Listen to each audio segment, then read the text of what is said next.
everybody and welcome! My name is Ursa and today I have a wonderful array of things to show you. In fact, a bunch of reasons that I think you should stay on this video, including what does deity difficulty look like in Civ 7? What does an advanced late start in the exploration age look like? What does domination on deity difficulty look like? And how does Mongolia work, the outlier of the exploration age, the one civ that refuses to explore and just wants to dominate at home? I am honored and thrilled to say that I've been sponsored by Take-Two Interactive to film this video for you today, and hopefully you're going to enjoy some of the morsels of exploration deity combat that I have on offer, so let's not distract ourselves any longer. Let's just get stuck into the meat of the game. Now, as I've been going through all of your wonderful comments on the previous Civ 7 videos I've done, one of the regular themes that keeps popping up is what an advanced start looks like. What happens if I start the game in the exploration age? And this is an example. We have selected Napoleon, everyone's favorite revolutionary. His abilities include +1 movement for all land units and a culture amount every time you defeat a unit. So he's sort of speedy and cultural. Think Gran Colombia and Gorgo's Greece from Civ 6 combined into one mighty shifty Frenchman. And we've also picked Mongolia. Why are they so interesting? Well, they are the outliers of the exploration age. Exploration is all about going to distant lands across the shores and finding treasure and bringing it back. All of the victory conditions sort of have that in mind. A lot of the relics that you can get from your religion are found in distant lands. All of the treasure is found in distant lands. And you get extra points from putting settlements in distant lands, with extra points if they are doubled or follow your religion. Lots of fairly regular stuff, but Mongolia turns this on its head. If you capture a settlement, you gain a 3 cavalry unit. However, settlers you lose production on. So making your own cities is quite tough, but stealing other people's, that's quite easy. Mongolia changes up the domination legacy path a little bit as well, because you gain a point for controlled settlements in distant lands, but also conquered settlements in homelands. So you can stick around and not actually leave your continent and wreak havoc back there. To do that, you get a unique army commander that gives flanking to cavalry units. You also get a unique ranged unit, the Kashig. It returns extra movement and heals after killing someone. It also counts as a cavalry unit and ignores zone of control. It's basically the horse archer. It's awesome. You also get the Ortoo.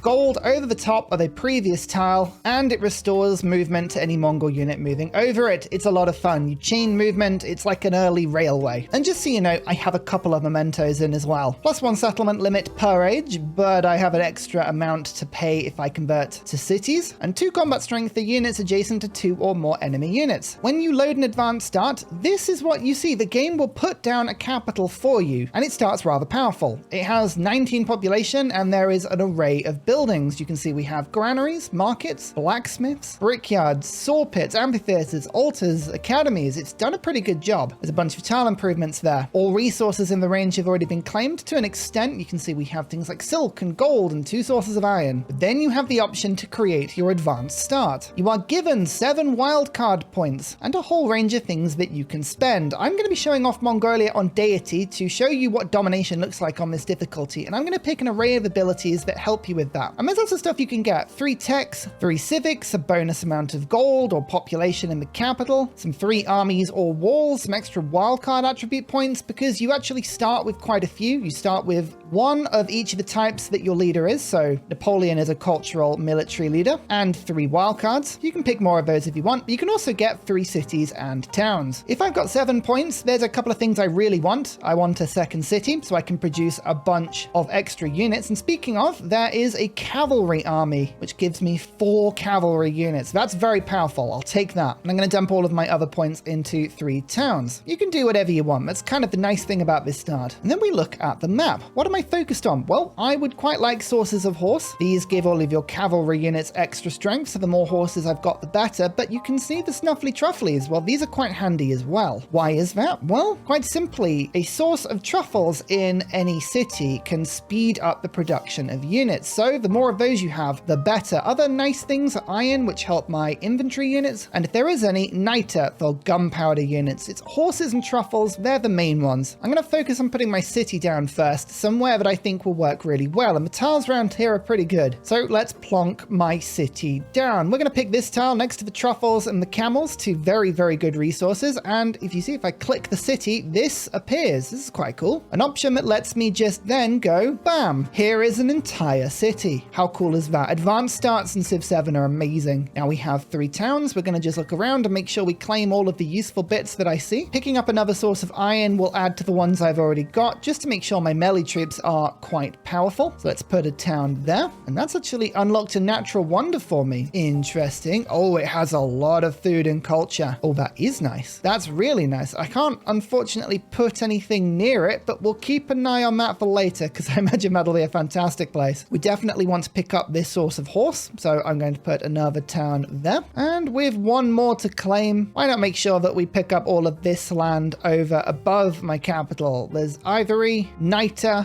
gypsum. This is all quite good, so I'll pop another one there. Now my opponents reveal themselves, Machiavelli and Confucius. Don't mind me, I'm just going to go to Machiavelli and for no reason whatsoever denounce him. Don't worry about that. I'm sure it's nothing. Every one of your settlements starts with a swordsman, so we've got 5 of those, plus a bonus one. However, you can see we start with a level 3 general. This is pretty cool. 2 swordsmen, a kashig, and a courser, and a second general, only level 1, but with 4 extra coursers. Huge upgrade in the starting army. 6 movement. Between Napoleon and Mongolia, a lot of your units are going to be moving very quickly. So let's start to explore around the map and see if we can find our opponents. I'm playing on online speed, just in case you were wondering about the speeds of text. We're going to go towards castles and heraldry as soon as we can. I would like knights and I would like kashigs being upgraded. And I think if I'm going to get given a catapult, I'm not going to complain. My points, well, I start with a cultural point, so I'll get a little bit more culture from all of my palaces and city halls. I've got 5 settlements, that's 10 culture per turn, 20% boost. Nice. And the military points are going to be where I put a lot of stuff. I'm going to gain 1 free war support on all of my wars. I'm going to give myself 15% production towards military units, a reduction in gold maintenance on my units. I have quite a few of those, so that helps. And I'm going to give my commanders a 3 level. New commanders also start with a level. Very handy. That was all my wildcard points. So we've unlocked some really good stuff there. Speaking of, my level 4, well, this commander actually starts with a commendation, which is very nice. We're going to go down the assault tree. Units can move after unpacking. Excellent stuff. Infantry units are stronger. Even better. Cavalry units are even stronger. Wonderful stuff. Infantry and cavalry units have first strike and +5 combat strength when at full health. Oh, that's genius. And we'll throw in order. 5 combat strength for land units within the command radius. Huge stacking bonuses. The wonders of an advanced start. My second general, we're instead going to go down the logistics tree because I can get faster reinforcement for the commander, so I can use the second one to summon units to the front line even quicker. My capital has 2 sources of truffles and a bunch of production. So we're going to immediately start printing more troops. Reinforcements to the front line. Yeah, it's really going to be that sort of run. My second city is going to do the same thing, except it's going to pick up coursers. My government, well, there's one that gives me production towards training cavalry units, so, you know, I might go for that. And whilst a religion is quite good and merchants are quite good, we're going to focus on going through the Mongolian civics first because I'd like to unlock the Ortoo and also some of the masteries because there's settlement limit, settlement limit, settlement limit. Also, there's +1 movement to cavalry and +5 combat strength to cavalry. Yeah, Mongolia is a lot of fun. And another settlement limit. There are 4 settlement limit from the Mongolian tree. Remember as well, any unit kills give me culture. So we're going to see me go through that culture tree pretty fast. It looks like the game has assigned Egypt to me as my last ancient era choice. I'm pretty sure that you can dictate which one it gives you, but I haven't quite figured that out yet. Rome or Persia would have been quite good. Let's just give myself some food and culture on navigable rivers. I do actually have some. When you roll the turn over, it shows you what the game has been doing. Everyone's taken a slightly different start, you can see. But unfortunately, Machiavelli has decided to put walls up, but has less settlements. He seems to be playing Norman. Confucius with Ming China is above me, but with no walls. Interesting. Ah, I wish I'd denounced you. I can wait a few turns, don't worry. Either way, I think Machiavelli will be my first target. So we'll start to move my units down in this direction. I say my units, my large commander armies. Yes. You can see Napoleon's +1 movement on all troops coming in really nicely here. And whilst we're not really interested in distant lands in this game, I've got a cog. I might as well go and explore them. Why not? I start in gold, by the way. I might as well drop it into useful things like stone cutters. Science, culture, production. Yeah, go on, man. Will actually produce my units faster. It's a good combo. Oh, look, Machiavelli's army is here. Don't worry about that too much. It doesn't stop me parking my army on his border. Just remember to unpack all of your units as soon as you can. As my towns are growing, I need to keep the Ortoo in mind. This thing will catapult my troops to the front line, but it cannot be placed on rough, river, or tiles with a feature, and it has to be built over the top of the tile. So what we're going to try and do is either put it on top of roads or on top of other useful tiles. Like this one would be a really good one, and my units can run out and we can upgrade that tile. And as we set up for war, remember that as a military leader, Napoleon is able to go and offer people military aid. Now, if Confucius accepts this, we will both get 3 combat strength. I didn't support it, so he just accepted it, so I get +2. But this is really important. You need as much combat strength as you can because we're going to war with Deity AI, and Deity AI get big bonuses. They get big bonuses, and I cannot lie. I really cannot. This general, who has 2 unit slots and faster reinforcements, now that he has dropped off all of his units, all of my stacked units at home, I am going to send over using the reinforce army button. This means I can just teleport them across the map at super speed, no matter where they are. Haha. So now if I go into him, I can see, all of these units will arrive in various amounts of time. Once they arrive, we can just teleport them onto the front lines as if nothing had happened. My denunciation has finished, which means I can now declare war. Oh, we don't have a hostile relationship yet. Really? Oh, he's got a shared government with me. Cheeky. Okay, we may need to wait one more turn, because if I declare a surprise war, he'll gain a bunch of war weariness on me, and that will stack with the deity bonuses. Can't be having that. We don't like deity bonuses as they are. Or to be excited about that. Let's now go to the 4 hounds. I need the mastery as soon as I can. Machinery has unlocked the catapult. Now we're going to get the next level of Kashig. It effectively means that I get 5 extra combat strength on everything there, which is very handy. And we're going to start to build these Ortoo. They give 5 extra gold to a tile, and you get to keep all of the bonuses below them, and you can start chaining movement. It's just great. There we go. The denunciation has worked. Now we can declare war and they get no bonuses. So why is that so important? Well, for every 1 level of war weariness we have over Machiavelli, we get +1 combat strength. If he was the one in charge, we would lose a combat strength. That is especially important because on Deity, if we have a look at the right-hand side, you can see the AI gets +8 combat strength from combat. +8 is the biggest modifier we have seen in recent Civ games. On the face of it, it can look quite daunting to try and attack it. However, there are ways, and it involves stacking modifiers. We need to keep an eye out for certain threats. We know that Machiavelli has some archers. We know he has a lot of walls, but these Chevalier units are very strong 40 strength horsemen. We need to keep an eye out for those. My swordsmen are not as strong as they should be. However, we do have a general that gives them +7 attack, so that can eclipse the deity modifier. Let's try and take Winchester to start with. We will assemble here. My coursers are going to lead the charge. You can see we can start attacking the district pretty fast, but I have a layer of Kashigs. These need to follow behind and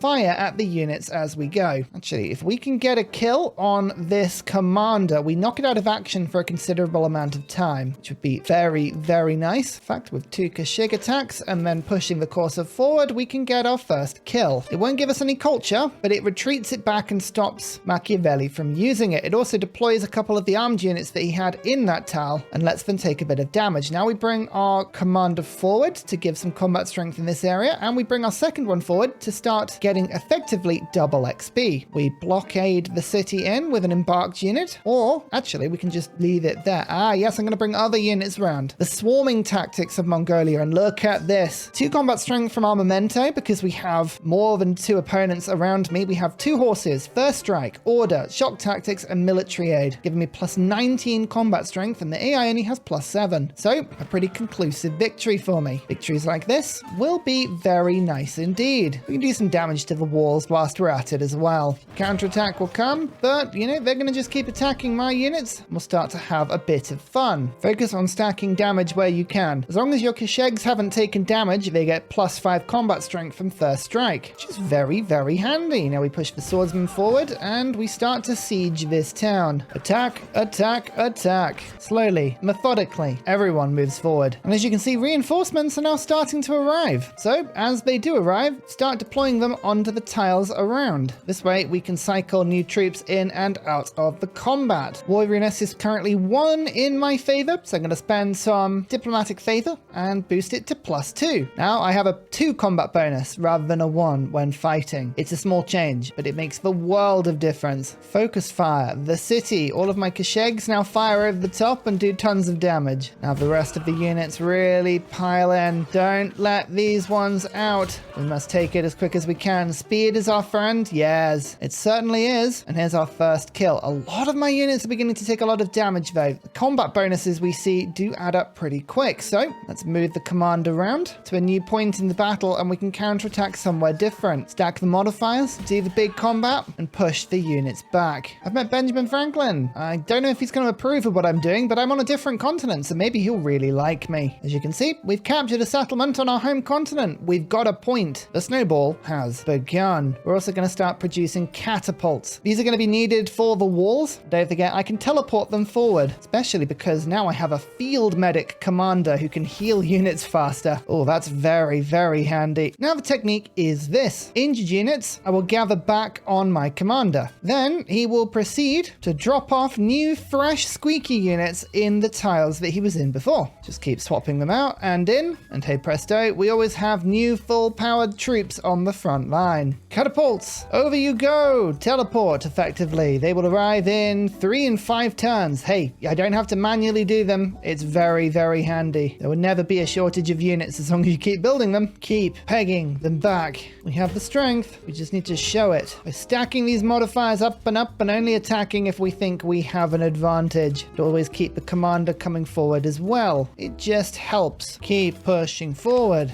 So far, so good. We're able to just keep everyone advancing. There's a lot of rough terrain issues here. We'll use the commanders to move my troops forward and back as I need. Here are my Ortoo. Starting to buy them in large amounts now. We can begin to test them out, but my gold per turn has never been better. Oh, Confucius has attacked me. He understands. He understands that I am not to be trusted. Well, that does mean I need military aid again. Yep, okay, there's the +2. Don't see any troops at the moment on my borders, but we're making more, so we'll keep an eye out for them. Focus fire on the unit. All of the horses. Yes, big damage. And this is where Deity gets really tricky. Do you see all this? +8 difficulty bonus to combat, +5 defender of the faith, +5 from being adjacent to coast, +3 from being fortified. Oh, they stack and they stack and they refuse to unstack. No matter, we'll keep pushing through as much as we can. Now that the war has begun, by the way, you've seen how quickly those modifiers can stack against you. So we're making some hub towns. These will hugely increase the influence that I'm making every turn. That can be used to help me with war weariness, with military aid, with a lot of different things. So we'll keep stacking the modifiers as well as we can. Kashig, level 2. It's effectively a +5 combat strength boost, and it's one I like a lot. And the catapults have started to arrive. These will do a lot of damage to the walls. Another general or a commander. I've got 4 of those now. You can't stack a commander and another commander as far as I'm aware, which is a bit of a shame. Never mind, it's always worth trying.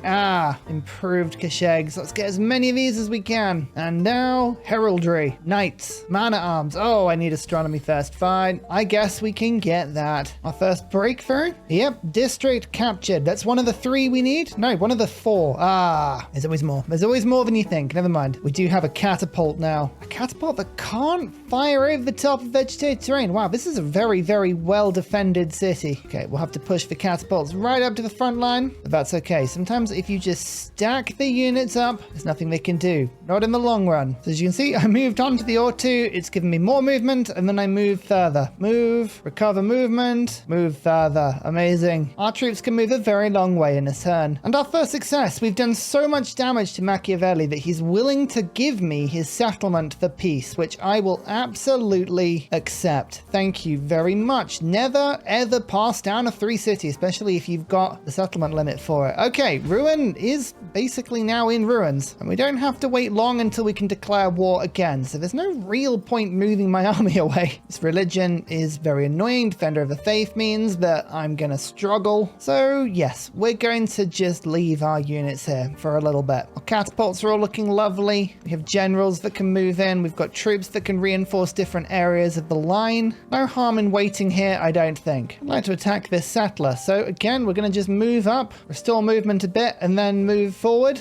start attacking. When you're settling around here. No, no, no, no. Move to there, then chain the movement to there, and chain the movement to there, and move all the way to here. Yay! Infinite movement. So whilst we wait for my peace lock to run out with Machiavelli, you can see Confucius is now starting to send the odd troop my way, just one by one. Ultimately, that is not something I mind. That is something we can absolutely handle. You can see the problem, however, with AI combat strength. +8 means that the swing is incredibly violent towards the AI. You have to be so careful. It is worth, for that reason, putting a little bit of time into making sure that my general is leveled up. I'm going to need all the combat boosts we can get. Speaking of, ranged units, there we go. Everyone gets a slightly different promotion. That should work fine. In order to try and combat that, again, whenever I have the influence, we're throwing it into the war with Confucius. It'll give him a massive happiness penalty, and it'll keep my troops alive for a little bit longer. 4 hounds, huge upgrade for me. +5 combat strength for cavalry units. Oh yeah, that's powerful, especially because it applies to my Kashigs as well. Oh, I love the teleporting movement. It's so good. It means my troops can just jump from one side of the map to the other continually. It's brilliant. Heraldry now. I like knights. I cannot lie. Now for a little time in the regular civic tree. If I get piety, I can make my own religion, and I can remove Feed the World. I've got Feed the World in my head. Defender of the Faith from Ruin. Oh man, I miss Feed the World. Hopefully that'll help me in my invasion. You know, the best bit about mounted troops is that they can run and fire really well, so nobody can ever escape. You think you want to escape? No, no. I'll catch you eventually. Don't you worry about that. I've inflicted so much war weariness on Confucius, he's now willing to give me a city for peace. You know what? You only take 1 every peace deal, but this is because I have a massive army. Look at the size of my army. It's colossal. I'm just forcing him into surrender. So I'll take it. Thank you very much. It's all connected nicely back, and it doesn't stop us. We're just going to keep moving our units forward,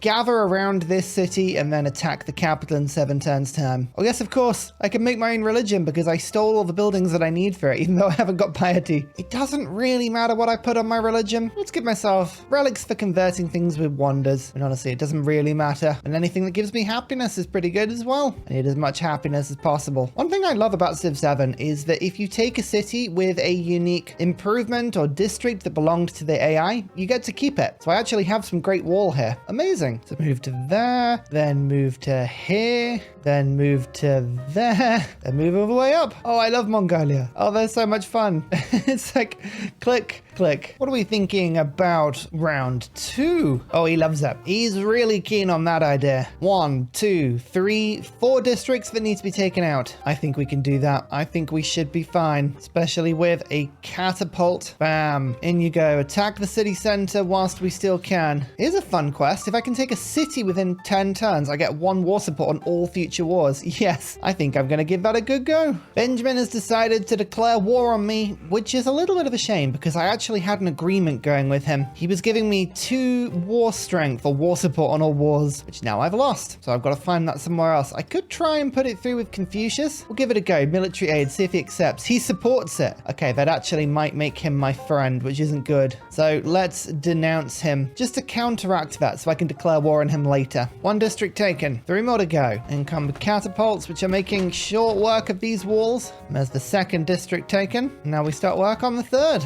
Keep firing. Keep firing. So far, so good. We're very almost there. Speaking of, let's try and do it on this district as well. The catapults are raining in death. Keep attacking. Keep attacking. I reckon next turn, we might be able to get away with this. Man-at-arms. Knights. 2 very strong upgrades there. And I think we'll treat ourselves to a trebuchet next. That seems nice and strong. This attack is successful. So is this one, which means we hopefully have eliminated Machiavelli, or he might have settled somewhere else. He might have managed to slip away with another settler, but I don't mind. I don't mind at all. All before me is indeed ruin, and my cheeky agenda has for once succeeded. Now all we need to do is just regather and attack Confucius again. Oh, also, all of my troops are upgrading. Like, yeah, all of them. Knights. Knights everywhere. Man-at-arms. Lovely, powerful units. I saved up my gold very distinctly for this reason. And there's my 1 war support on all wars. That's 1 combat strength. It all stacks up, as you've seen. Remember, the reinforce army button just helps you to teleport troops across the map. We'll be utilizing it as much as we can. can. Well, here we go. War number 2. I start with loads of war weariness on them, which is brilliant. Load it all up. +3 combat bonus helps me to defeat their +8. And thus, the units all begin to move forward. Slowly. Slowly does it. Focus fire. Shoot. Charge. Yes. Just flanking. Shooting. Charging. Keep attacking the same units over and over and over. Start to do damage to the walls before they can really stop you.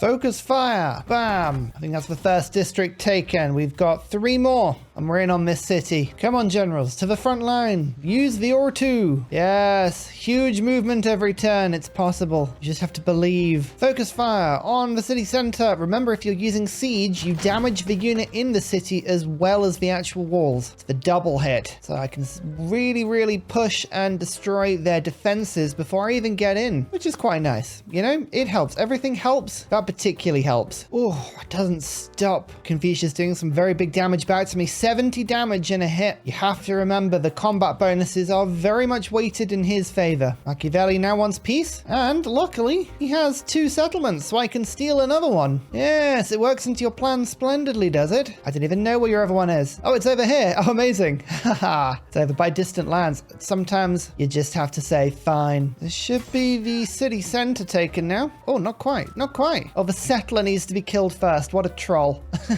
Okay, fine. I'll kill the city center with the settler in it if you insist. Second district captured. Focus fire. Move in. Third district captured. Now we just need to kill that trebuchet. The annoying trebuchet, which I should be able to do with this catapult, to be fair. 1, 2, 3 catapults all lined up, all with the focus fire. So they just start to pelt. Yep, destroy the defense. Move the knight forward, and this settlement should be ours. It is. It very much is ours. I only just need to find a way through to Hankow. There's only 1 district here, which is pretty easily attackable. Still, we can't take it for granted. We just have to keep attacking as we do. We need to destroy these walls as we go. They are very, very defensive tiles. Cause me all sorts of issues if I don't destroy them. Trebuchet. Big upgrade for Ursa. These things really do pack a punch. 2 formation trees. So not only have we got the +5 combat strength on land units, but we also now have 1 command radius. Look at this. Bam. Sweepingly useful. Now the trebuchet comes into play. And we can kill the unit defending that tile. Lovely. 2 trebuchets now. Attack. Oh, it worked. It worked pretty well. We clear that unit up. A knight can land and take the tile, and suddenly we're in. Deposit catapult on tile. Then, because I have initiative, they can immediately fire. So we'll do the usual focus fire. 2 trebuchets, a catapult,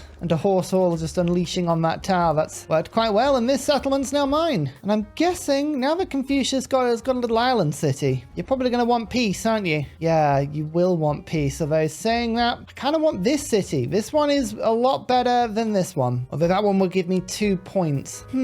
Choices, eh?